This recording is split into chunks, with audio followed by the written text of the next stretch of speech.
মারছে, তারপর আবার ভাত খাওয়াইছে, এরপর আবার মারছে, আবার খাওয়াইছে। তো এটা কোন মানে ইসে আছে? মানুষরে তো এরকম মাইরে ফেলায় না, সে যদি একটা খুনিও হইতে পারে তারে তো এরকমের জীবন তো মাইরে ফেলাইতে পারে না বলেন। তারা প্রশাসনের কাছে দেন, কিন্তু ওরা ওরে মাইরেন না। নিতে হলে টাকা দিতে হবে 35,000 টাকা দিয়ে ছাড়াই নেন, নাহলে আমরা ওরা ছাড়বো না, ওরে আরো মারবো। ফ্যামিলির কেউই নাই একটা মানুষের। আমার আপনার যদি এরকম থাকে তাহলে তো আমরাও একই পথের প্রতীক হইতাম, যে মা বাবা ভাই বোন কেউই নাই। মূলত 11টার দিকে আমার বাবাকে ফোন দেওয়া হয়েছে, রাত 11টার সময় ফোন দেওয়া হয়েছে, আপনি কি তোফাজ্জেলের মামা?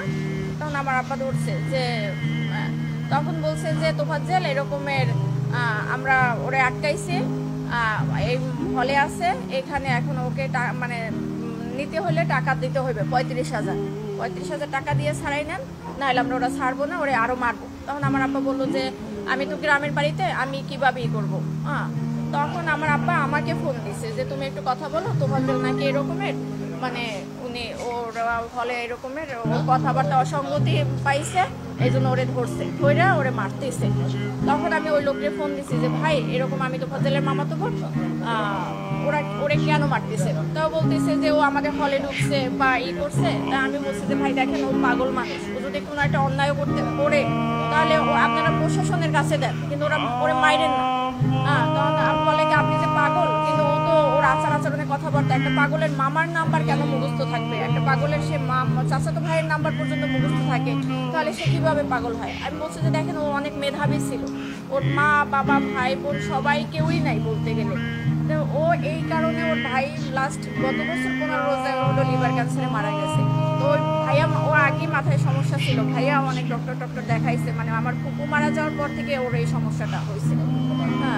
কিন্তু কারো কোনো ওই যে আপনি খাবার খাচ্ছেন, আপনার থেকে টান দিয়ে নিয়ে খাইলো, মানে ওর ক্ষুধার জ্বালার কারো থেকে টাকা নিল চাইয়া, যে এইরকম। ওর বাবা মারা গেছে রোড অ্যাক্সিডেন্টে 8 বছর আগে, 5 বছর আগে ওর মা মারা গেছে লিভার ক্যান্সারে। তারপর ছিল ওরা 2 ভাই।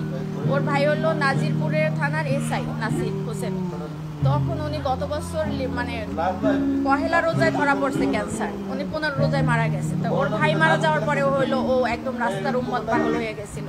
তারপর আমরা অনেকবার ট্রাই করছি ওরে পাবনায় নেওয়া ডক্টর দেখানোর জন্য বা করার জন্য, কিন্তু ওরে মানে ইয়ং তো, ওরে ধৈর্য বাইকটাও রাখার মতো ওরকমই না। একবার শিকল ভাইকেও ছুটে গেছে, যে নিনকে আমরা সকালে পাবনায় নিয়ে যাব। এই এখন কালকের এই অবস্থা। পরে হলো ওই লোক, আমি ফোন দিছি পর উনিও আমাকে সেম একই কথা বলছে, যে মানুষটা 4 বছর আগে থেকে পাগল, সে কিভাবে রাজনীতি করবে আর দলীয় বলতে কি? ও তো নিজের মানে পরনের কাপড়েও মাঝে মাঝে থাকতো না, তাহলে সে দলীয় করবে কি?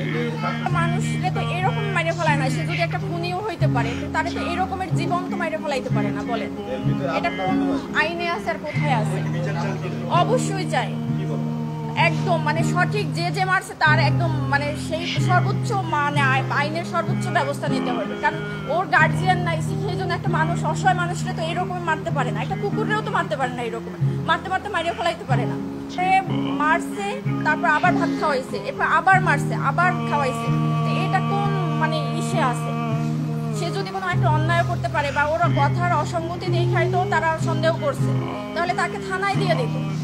তারে 3-4 ঘন্টা মাইরা তারপর আবার থানায় মানে একটা হসপিটালে ভর্তি করায় নাই, তাকে হসপিটালের বাইরে রাইখা গেছে মৃত অবস্থায়। এটা কোন বিবেকে করছে বা এটা কোন তো